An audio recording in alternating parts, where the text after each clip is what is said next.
Hello. Hi. Long time no see. We haven't streamed how long? Like Almost over a couple 2 of years years now. So it's been a while. Glad to see everybody live again. Very exciting, actually. But actually, even though we are hosting today, but we are not the host. That's right. We are not the hosts. We're just hosting this. So now we're going to introduce the hosts so that the host can introduce us. We would like to give a warm welcome to Najla with Midnight Books. And take it away, Najla. Hey, everyone. Thanks for the brief introduction. I'll go ahead and introduce myself. My name is Najla. I am with Midnight Books. Midnight Books is a bookstore, community space, and publishing house in the LA area, dedicated to the proliferation of revolutionary resources and advocacy of oppressed groups. So we have our own publishing house, and we were invited on to have this chat with Luna and EJ regarding their new book. And I'll give a little brief introduction. I'm sure most of the people on here are already familiar, but for the new people, because I know it's been a while since you guys have done a stream, thank you for inviting us on your first stream in a while too. But for a little introduction about Luna, Luna Oy is a Vietnamese content creator who has dedicated her work to dismantling Western conceptions around communism and Marxist-Leninism through her educational channels. She's part of the Non-Compete Collective, through which she disseminates educational content around current global policy and economic developments while discussing theoretical history and theoretical developments. And EJ, also known as Non-Compete, is also a part of the greater content collective, creating educational and entertainment from a radical leftist perspective. So yeah, I'm really excited to be a part of all of this and be a part of this little interview and chat. And yeah, the books will be available. We can say this now and then again later, but the text is currently available, I think, for download as an ebook on. It will be available very soon, probably it within will a be week or available soon. Okay, great. Yeah, on For the print copies you can order now, and the ebook we're laying out, and that'll be finished soon. So. Got it. Yeah. So on buyandhouse.org. And then it'll be available only in person at Midnight Books in LA. So if you're in the LA area, you should definitely come by, and we should have those books soon. And you can also check out midnightbooks562.com for other books, as well as their book on there as well. And yeah, but without further ado, I won't take up too much time. I'll pass it on to EJ and we can get started. All right. Yeah, so the books, again, just to reiterate, the ebook is not yet available. We get that question probably more than anything else. We're working on it. It will be free. The ebook will be free. Yes. It's Creative Commons. You could also, make a donation if you'd like when you check out, but they're free. We're going to put them on archive.org and Z Library and everywhere else. And we are laying out the EPUB, which is, I don't know if you've ever messed with EPUBs. I'm not a very super technical person, so it's taking us a little while, but we should have it done within a week or two. And the print books are available for order right now. We're fulfilling them. We had a pretty big initial batch of orders, but we're going through those and fulfilling those now. So if you want to get them in person, the only place in the world to buy them in person is at Midnight Books, and they will be available, I think, Wednesday or Thursday. They should be arriving at this bookshop on Wednesday if the order gets through on time. So that's exciting. I'll let Luna explain the book itself and kind of introduce the basic idea of the books, the curriculum series. Yeah. Okay. Thank you, EJ. I think it's like, I should. I see this comment from this comrade. I'm not sure the Scan Conrad said, I'm not sure the exact connection of dialectical materialism and historical materialism. You're in luck, because that's exactly what we're going to be talking about first. Yes. Yes. Yeah, that's very interesting because well, actually, I'm going to make a presentation on that. So yeah. You just talk about like the curriculum and then the basic introduction, why we're doing it, and sure. And then I'll explain that. I'll answer that question. Thank you. Okay, so a brief introduction to this curriculum. It is not what do I say it? this is the curriculum. This is the Vanguard version of the book, and it is the curriculum written by the best Marxist philosophers of Vietnam, and it's written to educate students in universities and colleges that are not specialized in Marxism-Leninism. So it means that there is a lot of more other versions that for specialized Marxist-Leninist students, which is even way more complicated and a lot like thicker. So that is it. This is the basic education that every single college student in Vietnam would have to receive, and it is like the fundamental the fundamental knowledge that if the student cannot pass that 4 subjects in 4 years, they cannot graduate. The 4 subjects being dialectical. This is my pop quiz. No, the 4 subjects. Oh. It's more complicated. I don't know those 4. I don't know those 4. Okay, so imagine this. The part 1 and part 2 is about dialectical materialism and historical materialism. That is for the first semester of the freshman in university. That is how dense it is for Vietnamese students. The next semester is about the political economy and scientific socialism. And then the next year we'll learn about the Ho Chi Minh thought. That's the second year. And the third one is about the social, like path of the Communist Party of Vietnam. So so the 4 years we have to separate it into like 4 subjects like that. So very complicated. But the books that we're going to be publishing at Banning House cover the 4 subjects of dialectical materialism, historical materialism, which is the one that's out now. Luna is just starting now the 3rd part, which is political economy, which is probably the most ambitious and complicated project because it's going to condense all 3 capitalism books by Marx and Engels into this one volume and material by Lenin on imperialism. And so basically all the political economy material gets condensed into one book, but it's not super condensed. It's still pretty long and it'll be very substantial. So that's part 3. And then part 4 is on scientific socialism, which basically talks about how to build a revolution and then how to build a worker state and all that stuff after that. So I guess now I will go into my part of the presentation, which is about the relationship between dialectical materialism and historical materialism and subjectivity and objectivity, which is an important feature of both of these. It's very important to understand because that is the point of why you are learning historical materialism. It is not just for some theory, BS out there. It is for real life application. And as always, if we try to keep our streams pretty laid back. So Nigel, if you have any questions or if anybody in the chat has any questions, just let us know and we'll try to keep an eye out and throw them up on screen as we move forward. But okay. So to begin with, I had some graphics and they seem to have disappeared. So let me just throw those back up here again. I'm going to talk about this concept of subjectivity and objectivity. And through that, I'm going to explain to you I'm going to explain to everybody the relationship between dialectical materialism and historical materialism. The reason I'm covering this is because it's a very important part of the historical materialism book. And right towards the end of editing it and doing the annotations and everything, Luna and I realized it's such a vital, important concept to historical materialism and dialectical materialism that it kind of deserved its own appendix.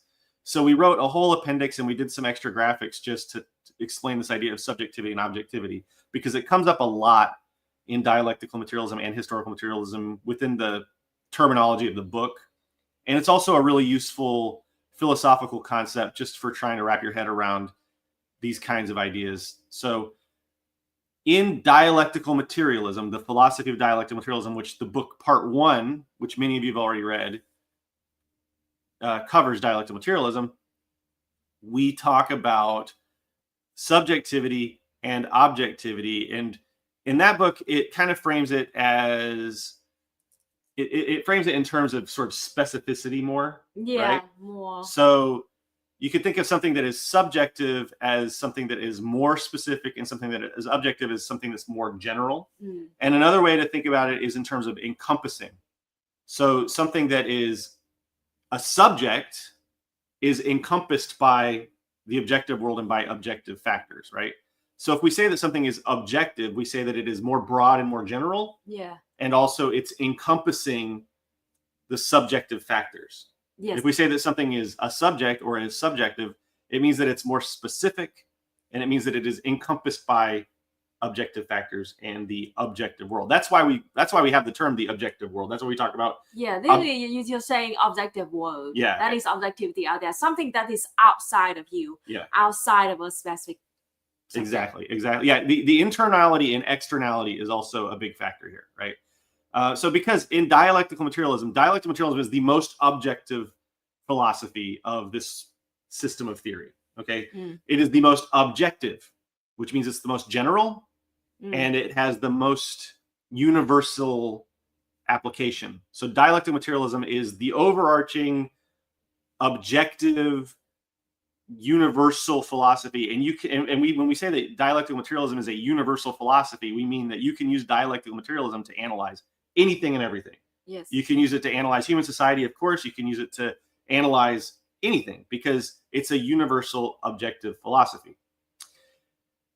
Historical materialism is the application, the subjective application of this objective dialectical materialist philosophy to the study of human society.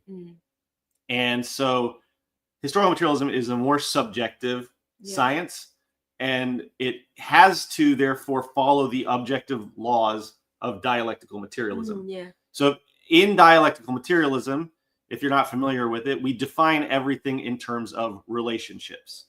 So instead of defining things the way you might be used to, which is through characteristics, right? Because like usually when you define something in our metaphysical common Western paradigm, we'll think of things in terms of their characteristics. In dialectical materialism, we define things in terms of relationships. So the relationship between historical materialism and dialectical materialism is very important.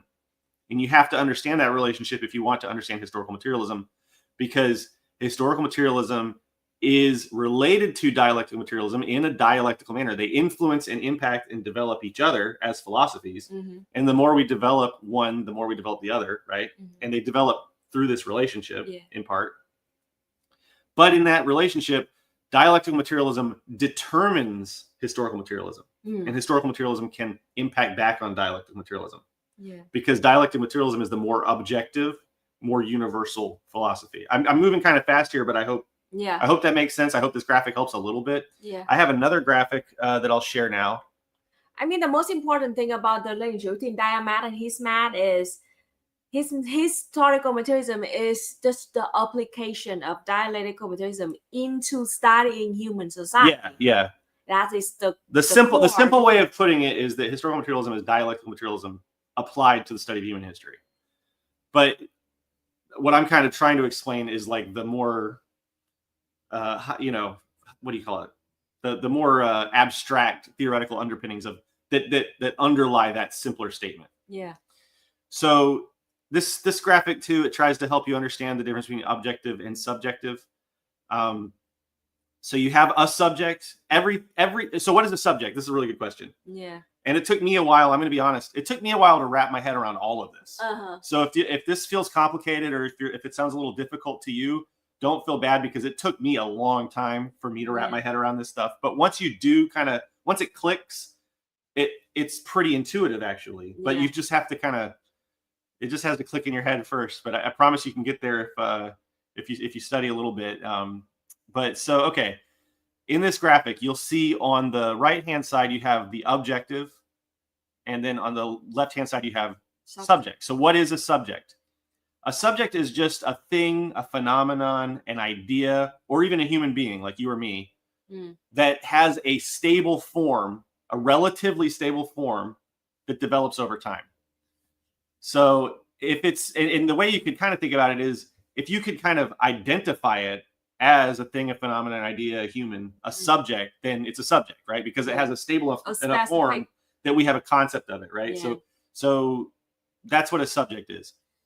And so subjective factors are internal to objective factors in the objective world. So for me, from my perspective as a subject, EJ, right? I'm a subject.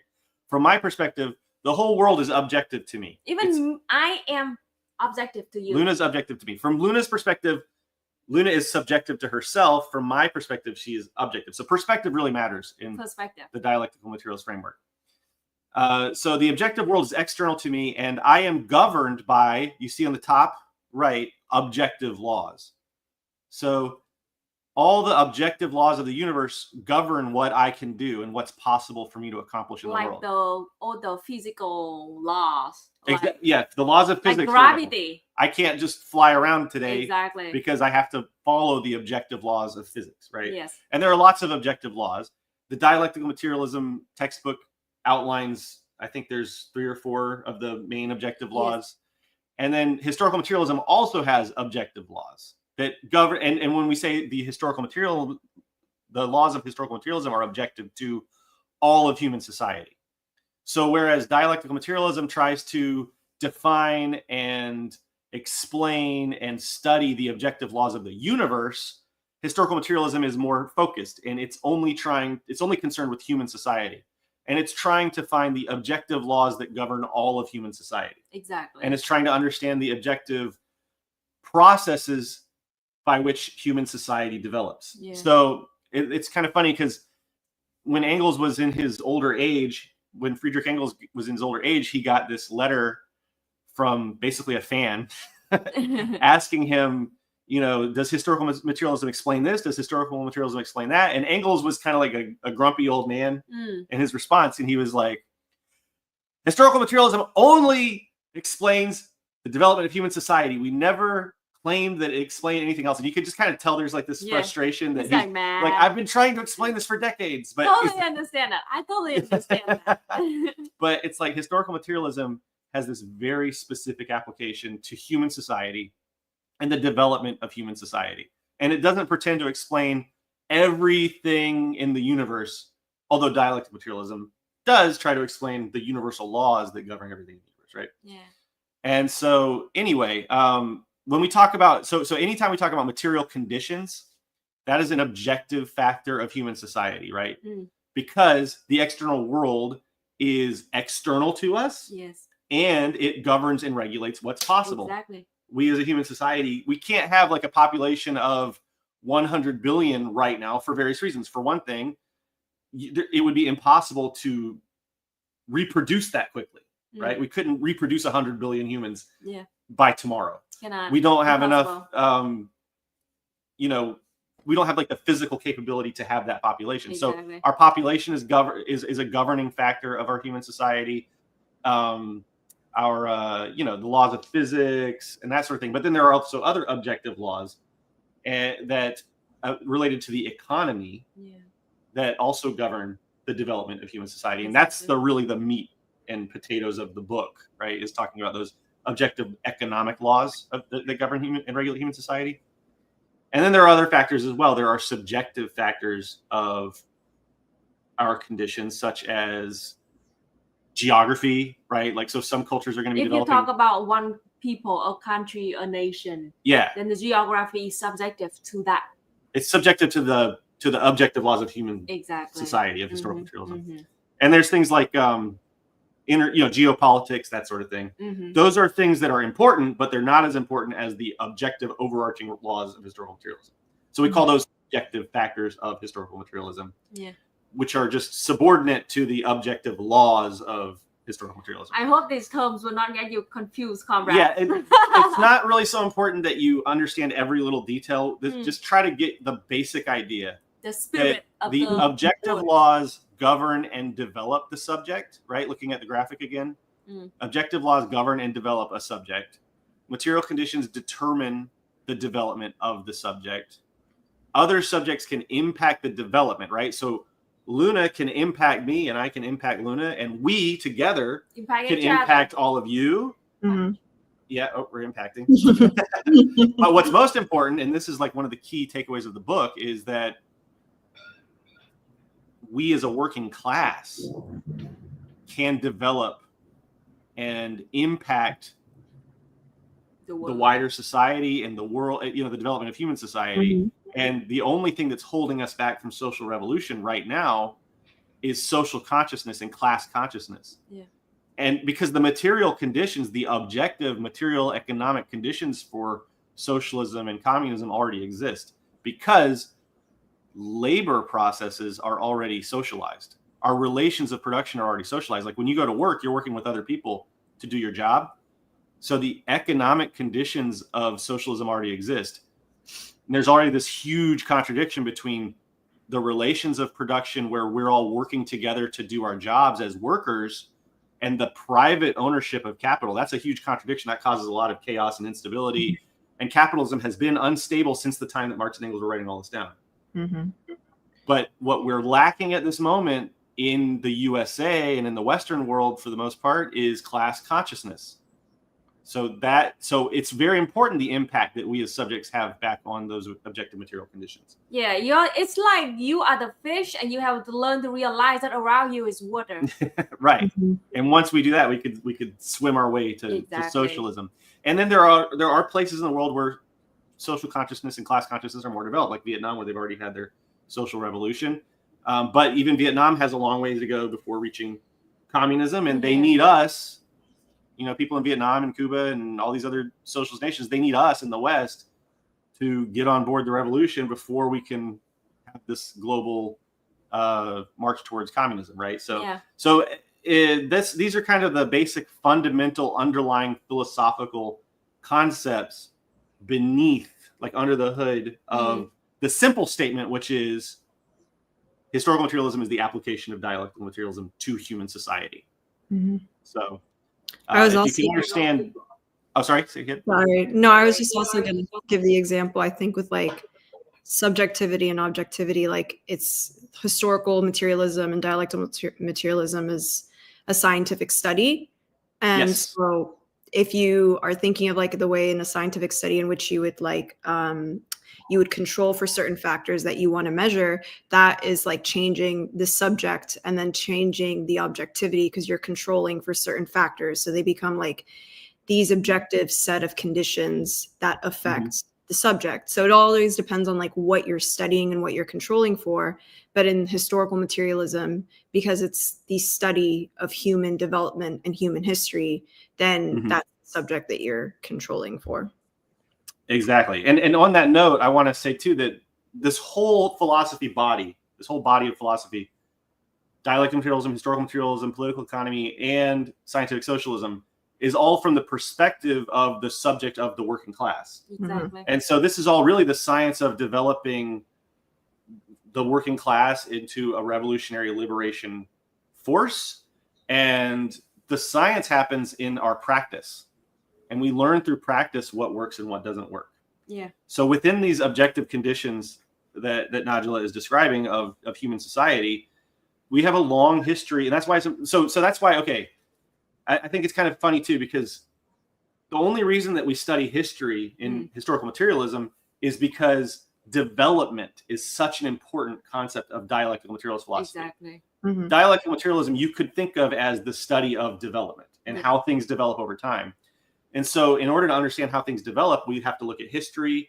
We have to look at modern history and, how things have developed from all the ancient times.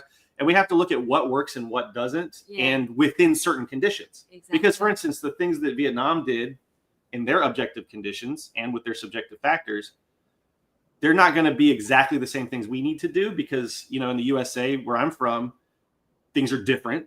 And they, like, the Vietnamese were under French colonialism and then Japanese fascist occupation and then American imperialist invasion. And they were like an agrarian society when they were having their revolution. We have a much different set of subjective factors and our objective conditions are different. Yeah. But the overarching objective laws apply to Vietnam the same as they. Yeah, they still govern us all the same as human beings. So there are ways, there are definitely things we can learn from Vietnam and Ho Chi Minh, et cetera. But then we have to take those lessons and learn through this kind of theory and also through practice. We have to learn how to apply those lessons into our own specific circumstances. Yeah, that's a big part. That's something that will be covered more in Scientific Socialism, which is the 4th book, but it's covered in this book a bit as well. Yeah. So, we had a couple of questions that real quick. Do you have one above that one? Oh, good. Look at that. Luna knows more than I do about this system. I couldn't get. Oh, okay. If anybody has trouble with orders, I promise you, You're not alone. We do our best with the tech, and we can fix it. We can help you. Email us. I'll put the email up on the screen in a second here. Yeah. But it's noncompetecoop@proton.me. Any kind of tech problems with the store, let us know. Or you can always just make a trip to Midnight Books in Los Angeles and pick stuff up in person. I don't think they have. We should send them some stickers. We should send Midnight Books some stickers to give out. Yeah, we'd love that. Let's see, Luna, how should I reach out to change the mailing address? Again, we'll throw that email up. So that's the same thing. Same answer for that question. And how will the AI and robotic revolution affect the ability of the working class to unify? And what is the solution to the monopoly that the billionaire class holds in these technologies? Aha. So I'm working on a video right now. Luna's actually helped write it and is helping edit it. Yeah. But it's about the tendency for the rate of profit to fall, which is a very important component to this question that people don't discuss much. Yes. But because there's not a lot of Marxist pundits out there, but the tendency for the rate of profit to fall is really key to all of this. Yes. And it's in the part 3 political. It'll be in part 3 political economy, which Luna's working on right now. But I'm just going to try to do a real quick, I guess, teaser of this idea. And then if you want to see the full video, you can go to youtube.com/noncompete for the video that's coming. That'll be our next video that comes out. But basically, you have to understand this. Automation technology, cannot generate profits for capitalists. It doesn't. And I'll try to briefly explain why. Only human labor can generate profits for capitalists because profits are stolen labor value. And all you have to do is understand this. The only thing that a robot or AI or any kind of machinery or any kind of automated technology can do is make human labor more productive. But you cannot steal labor value from a machine. Yeah. And the reason why is it's a commodity. If you have a robot worker, right? Let's say that they do come out with robot workers that can work in a factory, and I believe that technology will eventually become available. And I'm actually kind of I do believe that robotic technology is going to advance very rapidly, especially in China. Especially in China. But a robot worker cannot have its labor value stolen. Yeah, the surplus value is the thing that makes the billionaires rich. And here's why: it's very intuitive. You can understand it very simply. You don't have to know anything about dialectical materialism. It's just because if a company's making robots, manufacturing robots, you can't steal labor value from that company. They're going to charge what they're going to charge for those robots. And eventually, now there will be like there's this like transition period when new technologies come out where the first people to have that technology, the first capitalists to have that technology will have a leg up in the market. But eventually through competition forces, the playing field will basically get evened out. Anybody who can't make it with the new any businesses that don't have the new technology, can't afford the new technology or whatever, they'll get eliminated. And what that does is it drops the rate of profit, which is the amount of profit that a company can make per unit. Yes. Okay. And the rate. So there is a tendency for the rate of profit to fall over time. Now, the companies that survive this competitive advancement in technology, they are going to make more profits perhaps because they've got a bigger market share now. So they're just selling more units, but per unit, they're going to be making less money. Losing money. And this leads to crisis after crisis. This leads to a lot of the crises that we have in capitalism, is the tendency for the rate of profit to fall. And if it's kind of like they're going to be hoisting their own petard kind of thing, because if they are really successful in automating labor, automating processes to enhance labor. I want to be very careful with the language because they're not automating labor. They are making human labor more productive. You have to think of it that way. And even I, often get the language wrong. So to say it properly, they cannot automate labor, but they can make labor more productive. It's like the tools or the means of production is nothing other than that. But so a lot of people, I think, are misunderstanding what's going to be happening in the next few years. I think that it's very easy mistake to make. It's like they equate the robot to the workers, which is not. You can't steal from a robot. You they don't can't have a paycheck. steal any surplus value from a robot. You can't. So okay, hopefully that answered that question at least a little bit, and then the full answer will be in the video coming out at youtube.com/noncompete. I will also go ahead. I was going to add on to the AI thing because it's something that me and other comrades talk about a lot. But I think that one of the things that people tend to do, and that's a large part of like the media's role, is to sort of like fearmonger about the role of AI. But if you look at, like you said, China and their productive capacity and what they've been able to do with that, that kind of informs the way. It's not the actual tools that are to be demonized, but rather the people who are using them, what their purposes and intents are for. And the only way that we can develop as like a political body, as the working class, and we can develop the tools, is to fight at that same rate. So we have to actually endow ourselves with the same tools and be able to know those tools, to be able to use them and apply them, because there tends to be sort of like this moral struggle, I think, that people apply, or like a moral judgment that people put onto things, rather than being like, seeing a factor or degree of utility in these things. And they're not necessarily inherently negative, but they can actually create great benefit for us if we know how to use them.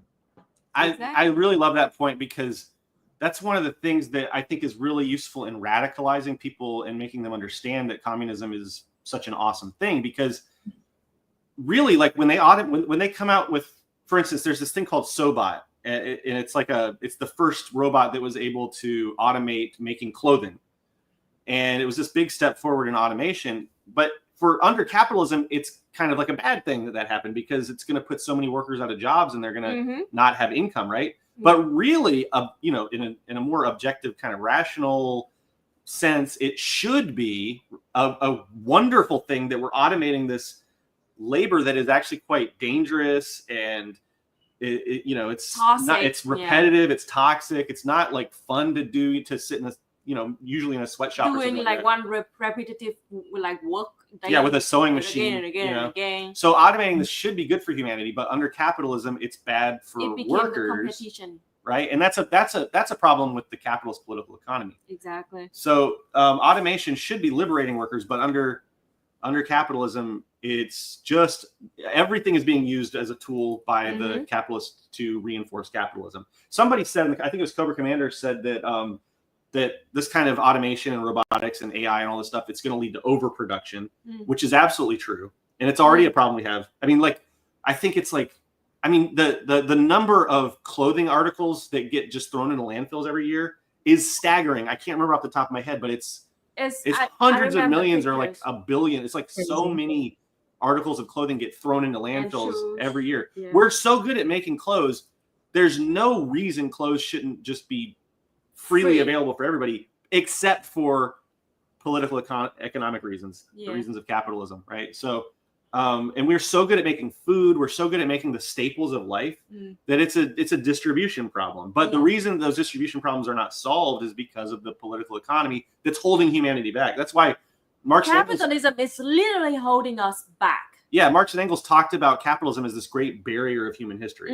And the idea is that once we achieve communism, a stateless, classless society of communism, that's when humanity can start to really write our own history and really use our subjective will collectively as a class, because once the working class is the only class, there is no class, right? When there's only one class, there is no class anymore. And that's when humanity can start to really liberate ourselves. And somebody asked the question, like, what does liberation mean? Let me find that question. What is liberation? What does liberation force do to solve these problems like materialism?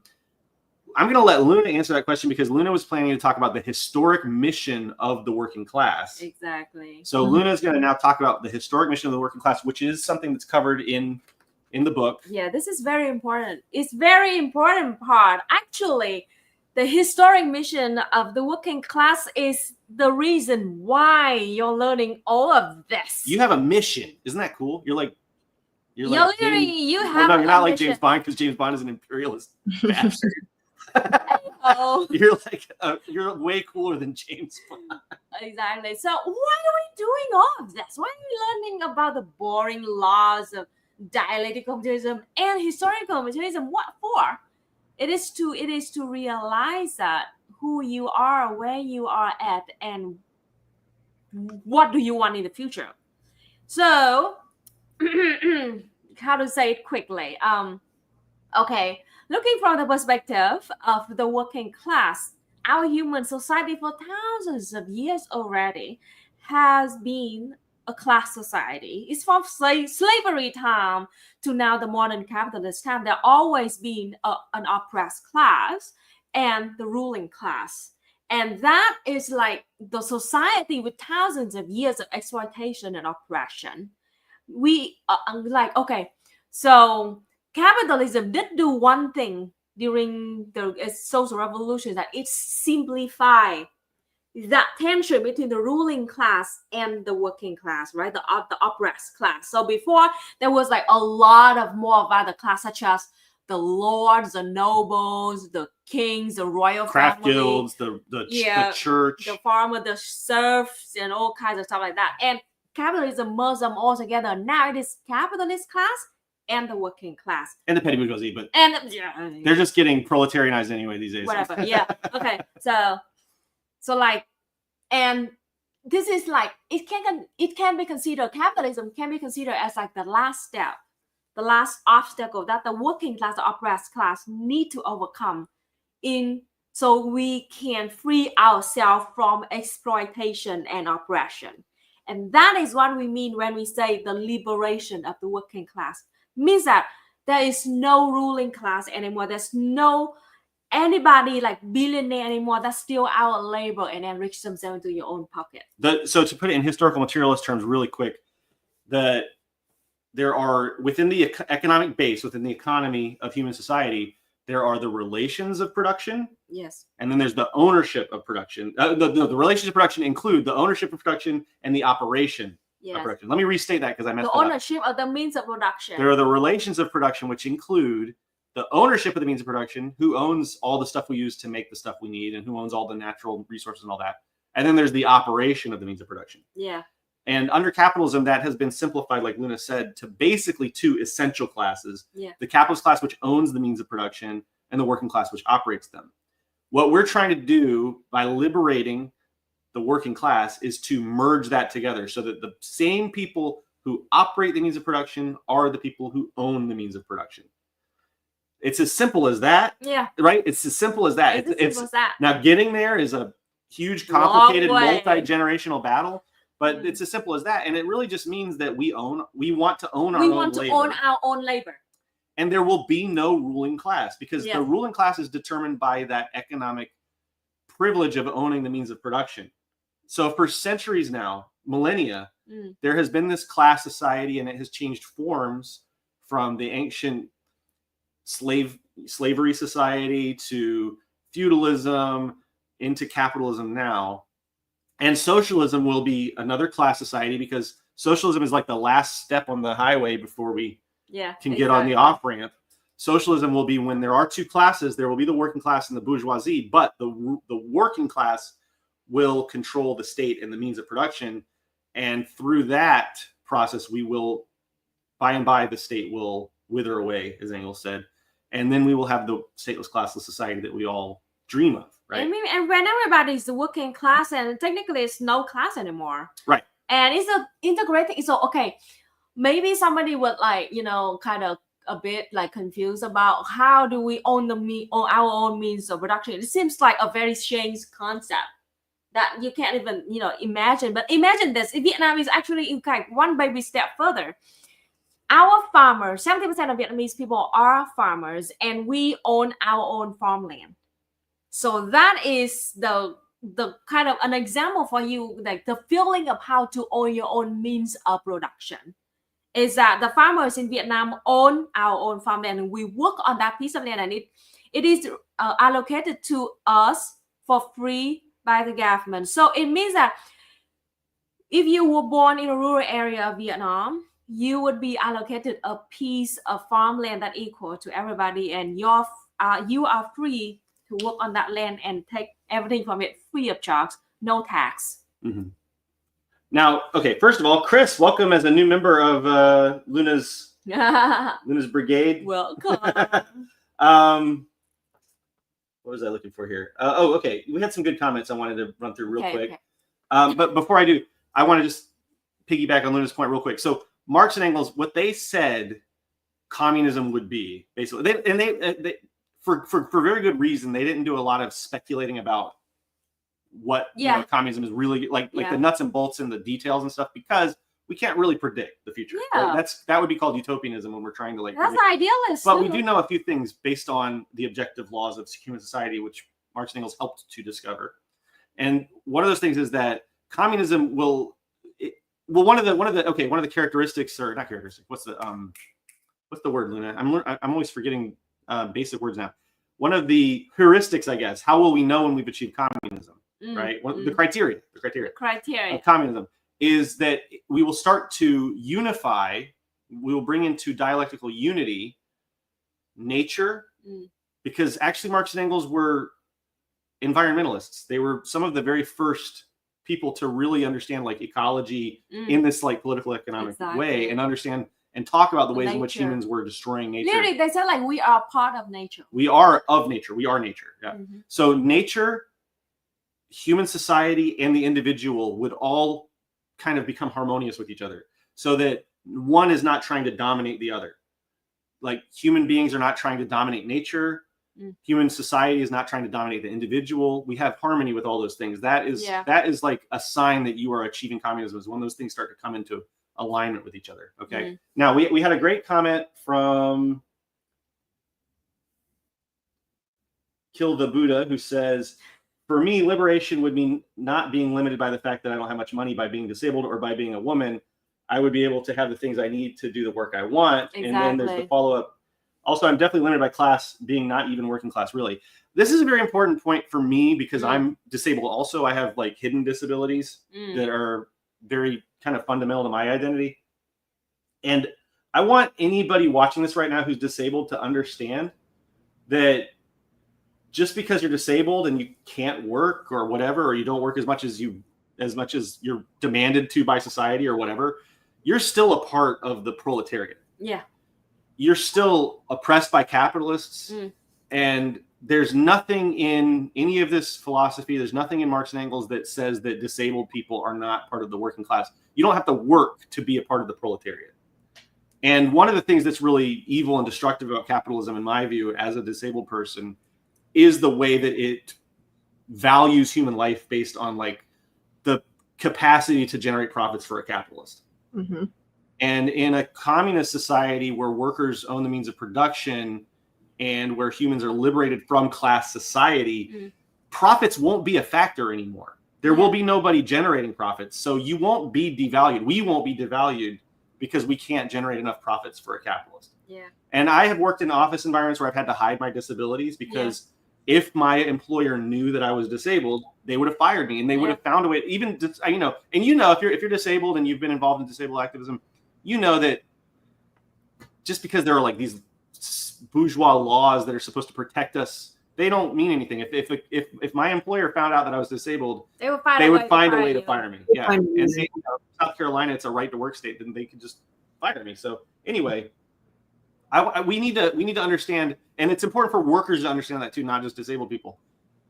We can't be like worker essentialist or class essentialist. And a lot of people who first get into communism, they have this kind of vulgar idea of it, where it's like, okay, a worker is like a person in a boiler suit with a big wrench. Working in a factory. Yeah, but no, I mean, like, if you are oppressed by capitalism, you're part of the proletariat. That's one of the things that capitalism did, is they flattened everything out into two essential classes. Actually, Ho Chi Minh, I think he used a lot of terms to call that, and not exactly always just workers.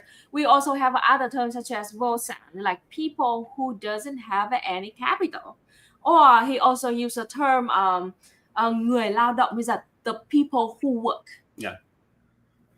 And if you want another way of thinking about it to wrap your head around why a disabled person who doesn't work is part of the proletariat, the real mathematical, and there is a mathematical definition of what makes somebody a worker or what makes somebody a capitalist, it has to do with circulation of money. Exactly. So there's the CMC, which is commodity to money to commodity, which is also called like the traditional form of circulation.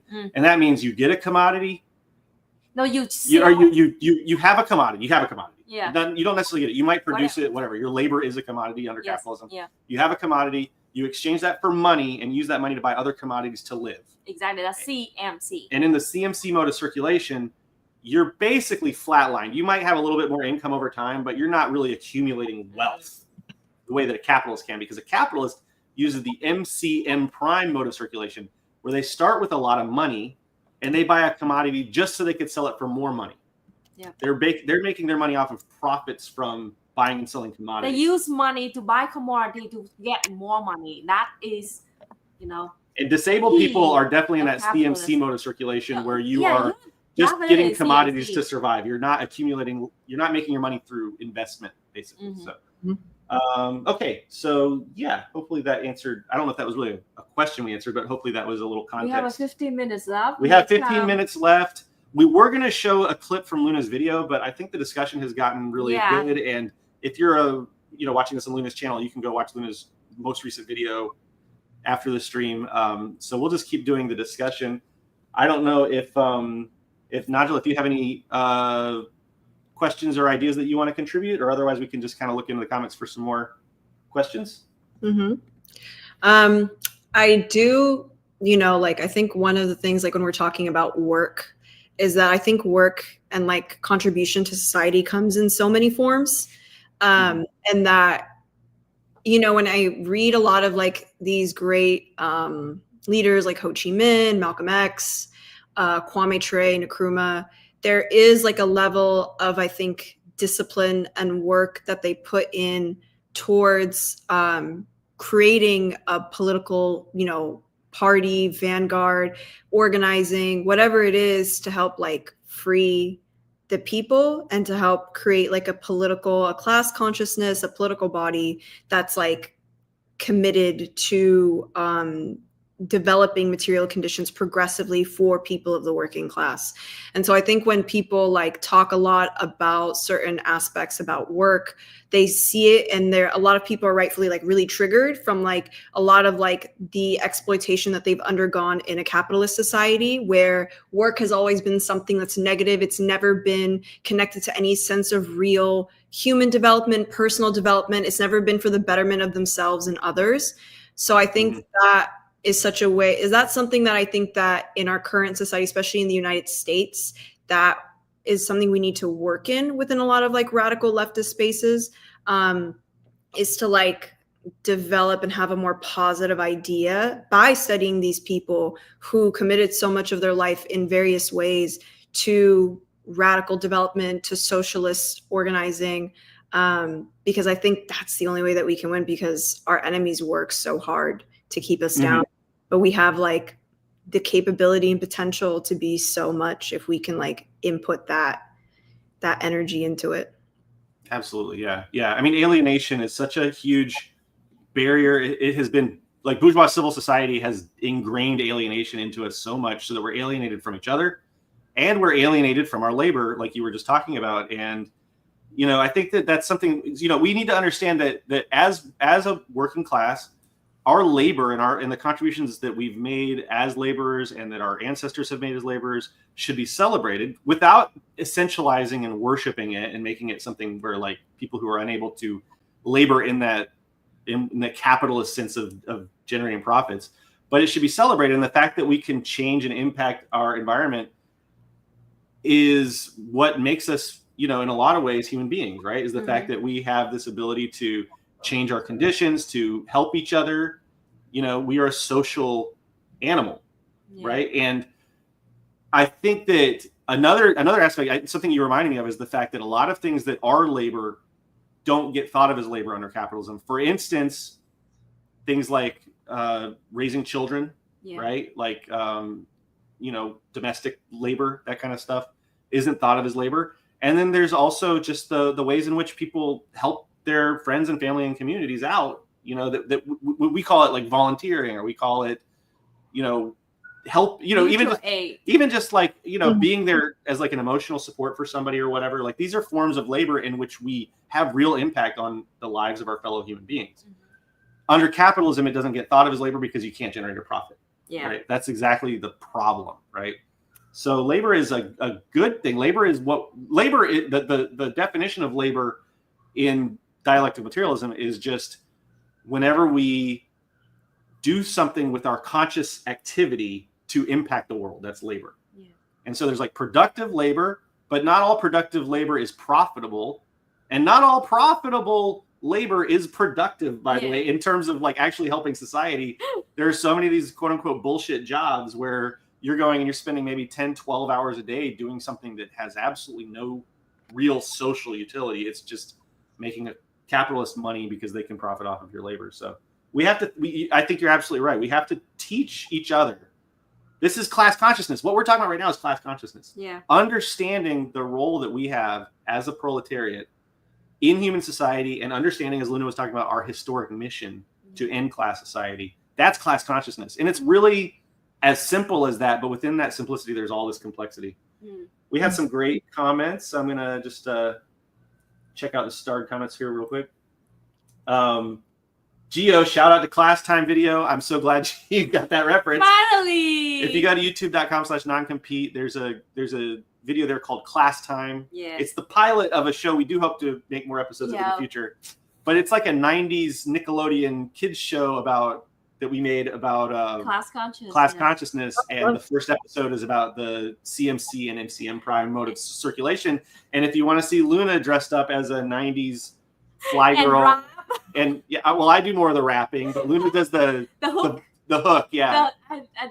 We did a great 90s rap about CMC, MCM, circulate, then do it again. So yeah, that's a little shout out. Thank you, Gio. That was a blast from the past. Okay, Chris has an off-topic question.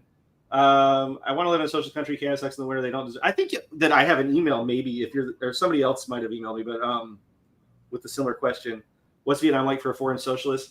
I can just tell you. I'll tell you this real briefly. I've done really well here. I've been very happy here. It's not for everybody. I've had friends that have moved here and not liked it. Yeah. You know, it's a very different culture. It's a very different way of living. And if you're like me, I grew up in like a rural area in the suburbs. So coming into a big, huge developed city like Hanoi or Ho Chi Minh City or Da Nang, huge shock for me.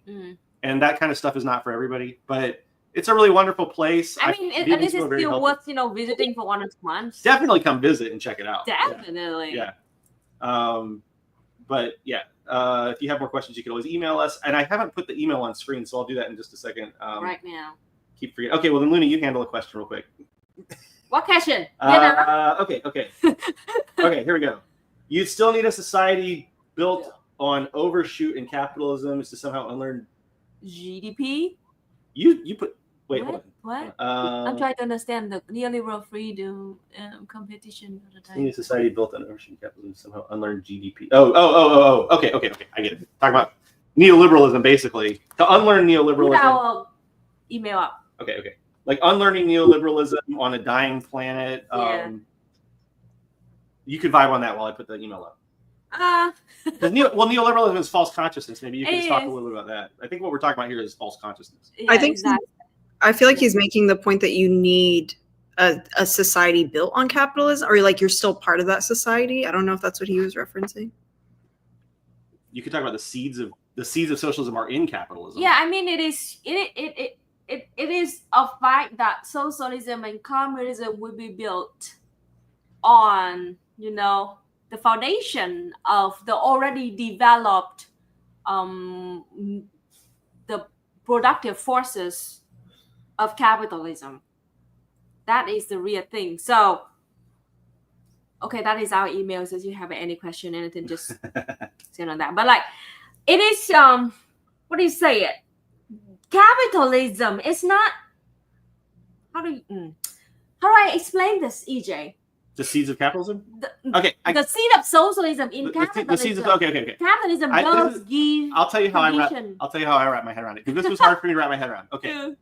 If you remember, dialectical materialism, the overarching philosophy is the study of development. Yeah.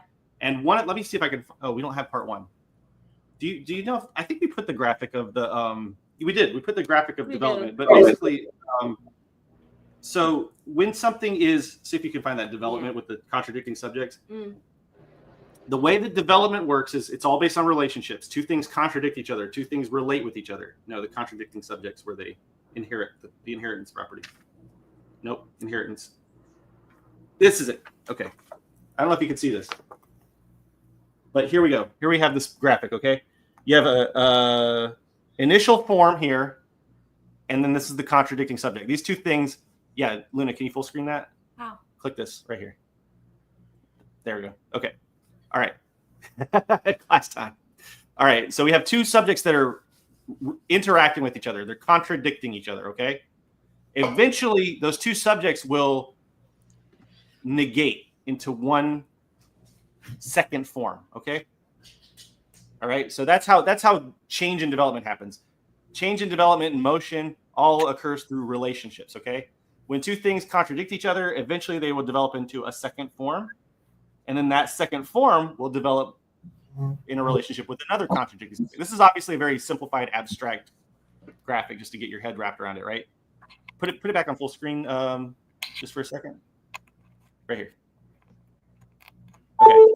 So you have two subjects that contradict, negate into a second form. That means that one of these gets negated, but it gets kind of absorbed into this one, and characteristics from it are carried forward.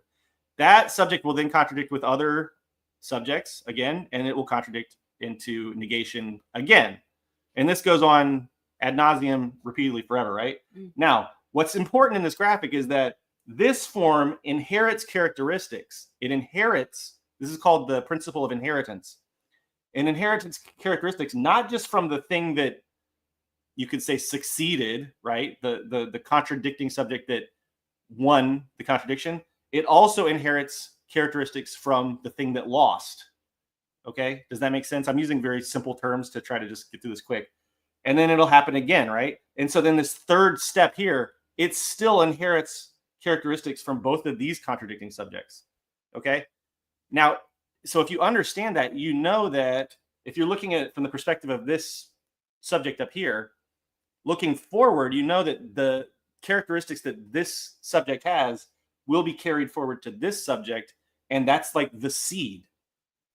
That we call that a seed of development that will get carried forward into future generations. So you can think of it like this. In human society, under capitalism right now, there are characteristics that will be inherited in future societies, just as right now in capitalism, there are characteristics we've inherited from feudalism. So for instance, the whole idea of a landlord, right? That's basically a concept that we've inherited from feudalism. It has changed and developed, but the seed of a modern landlord was planted in feudalism. And it even goes back in time to ancient society, to ancient like slaveholding society, right? So these characteristics get carried forward. And so we know that now in the capitalist society we have right now, there are seeds of the future developed society already planted here. And one of the big seeds of capitalism, of socialism within capitalism that Marx and Engels identified is, again, going back to the idea of the relations of production, the fact that we operate the means of production socially. That right there is a seed of socialism that will develop obviously more and more as we move towards communism. I mean, I think the seed can be weak and can be strong in different society, different conditions, but it is definitely there. As soon as the workers get together and operate the means of production socially, that is the seed of socialism in every single society. And our point, and the point of us learning all of this historical materialism is to understand that that seed exists. Figure it out, find it, and then nurture it. Turn it, make it hatch, and turn it into a big, strong tree. And the fact that you are here in the chat watching and listening, you are also a part of that seed. Means that it exists out 100%. there. If you're at the stage where you're watching this stream right now, chances are you're pretty developed and you are very capable. And I think because we're running out of time now, so I have one last comment I want to just address real quick, and then we'll hand it back to Najla to kind of wrap things up here. But hold on, let me find it real quick. It was a pretty good one. Here we go. Okay. I have difficulty. I don't know where I can be sure to get help. I can't even understand basics. Just want a better life. Listen, this is very important for all of you to understand. As an individual, you and I and Luna and Najla and all of us as individuals are incredibly weak. No offense to anybody. Yeah, I mean, yeah. I'm myself included in that. We're all weak as Me individuals. alone. We can't do anything. Yeah. But the power comes from realizing that we are an economic class that operates the means of production. And in that sense, we have all of the power. And this doesn't all hinge on, it's not all on my shoulders. It's not all on your shoulders. And that's where the whole mantra of from each according to their ability to each according to their need. Some of you watching this right now have a lot more need than ability in some ways, but in other ways you might have more ability than need, right? So our job collectively as a class, we have a tremendous amount of ability, and all we have to do is organize that ability and build class consciousness so that we can, through our labor, through our revolutionary activity, change the world together. Yeah. So if you feel overwhelmed, don't feel bad. Everyone's overwhelmed right now. Everyone's alienated. Capitalism is a miserable system that produces a lot of misery for workers, but that doesn't mean you're hopeless. Yeah. You just need to find ways of connecting with the community and building class consciousness, and that's what it's all about. So we're not going to do it overnight. It's a multi-generational project. In Vietnam, a lot of people have given their lives for this project and have faced very, very, very dire circumstances, but they continue to struggle, and I see it every day. So that's all I've got to say, I guess, for now. I want to answer this question real quick. How will communism prevent or stop spread of criminality? Okay, so like my really quick answer is this: most of the criminality come from the lack of resources. You know, you don't have a food, you don't have a clothes, you don't have a what we call shelter. criminality, right? Yeah. What? How do you define criminality in this capitalist hell world?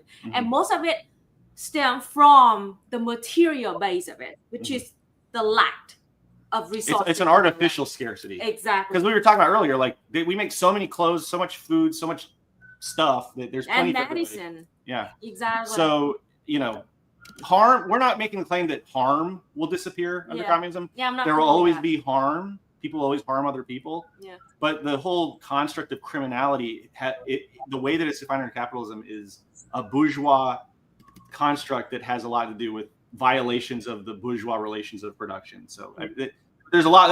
We could do a whole stream about that. Yeah, exactly. It's like improving the material condition. Yeah. So anyway, hopefully that sort of answered your question. That's a question from Ed to Nazila, though. Well, there's a question too, Najla? Yeah. I don't want to keep Najla too long because I know we said we'd only stay for an hour, but I guess if you want to take one last question and then you can bring us into the outro, Najla. Well, yeah. Is it difficult starting and running? Oh, that's a great question. I just want to be respectful of our host's time, but yeah, maybe you could take this question and segue that into the closing here. Yeah. So Gabe kind of answered it actually in the comments. He kind of runs a lot of the store and everything, and so has dealt, I think, a lot more with the kind of attention that Midnight Books has gotten, especially on, like events that we've done, educational events with like certain, countries that aren't very popular within the West, but especially in LA, there's a large Zionist like population there. So like that's kind of where a lot of the harassment will come from. But, like Gabe said, we just kind of deal with it, not going to let us scare them. We have our communities, we have our people who are like very supportive of Midnight, always show up for us. And yeah, as long as we tap into those people, into those communities who are there for us, who are supportive of us, who are doing the work, I don't really think that there's anything that we should be scared of. Solidarity goes a long way. Awesome. Great. Well, we appreciate Midnight Books giving us the opportunity to have the book, in the store. That's really huge for us. And we really, we've been working with Midnight Books for years now. It's a really, really fantastic. It's not just a bookshop. I think people should understand that. It's a lot more than a bookshop. It's a community fixture in LA, and we really hope that one day we can visit in person and see all of y'all in person. But thank you for having the book, and thank you for talking to us today. And I'll let you just make one more good plug for Midnight Books before we call it night. thank you for having us. Thank you for having us host you for your first live in a while. It's an honor. You guys are great. You guys are super smart. All the people in the chat have been really great.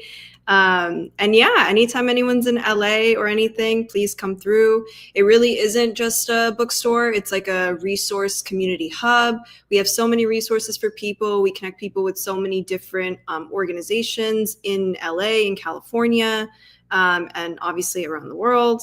And it's really a great honor. And especially with everything that's been going on in LA with ICE and the riots and everything, it's been really impressive and amazing to see the type of coalitions that people are forming and people coming together, and that capacity that we've been like talking about to raise class consciousness, to get people committed to organizing and creating real coalitions of power that actually benefit our communities. That's been super important.